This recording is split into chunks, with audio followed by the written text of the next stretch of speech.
Guys welcome back to my channel. তো আমি আগে ভিডিওতে বলেছি আমি যাবো, আমাদের একটা অনুষ্ঠান আছে। তো দেখুন আমি গাইস রেডি হয়ে গেছি। তো আমি এখন যাব ওদের বাড়িতে গিয়ে বেশি না কিছুক্ষণ বসে, কীর্তন হবে রাতে, তবে কিছুক্ষণ বসে তারপর আবার বাড়ি চলে আসবো, কারণ আমার শরীর ভীষণ ভালো নেই, তো তার জন্য।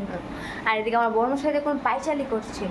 উনি যখন খুব টেনশনে পড়েন তখন পায়চালি করেন, করে করে ওনার ব্রেনটাকে ফ্রেশ করেন। দেখুন আমি বলেছি বলে উনি আমাকে মানে চর দেখাচ্ছি, মানে আমাকে মারবে, কিন্তু মারে না, আসলে ঢং করেছি।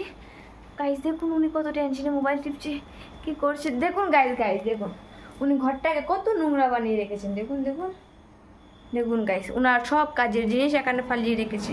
মানে কি বলবো না, কিছু বলার নেই। আসলে গাইস আমরা এখানে ঘুরতে যাওয়ার প্ল্যান করেছি, তো তার জন্যে আমার হাজব্যান্ড দেখছে, মানে ওখানে যেতে ম্যাক্সিমাম খরচের ব্যাপারটা একটু দেখছে।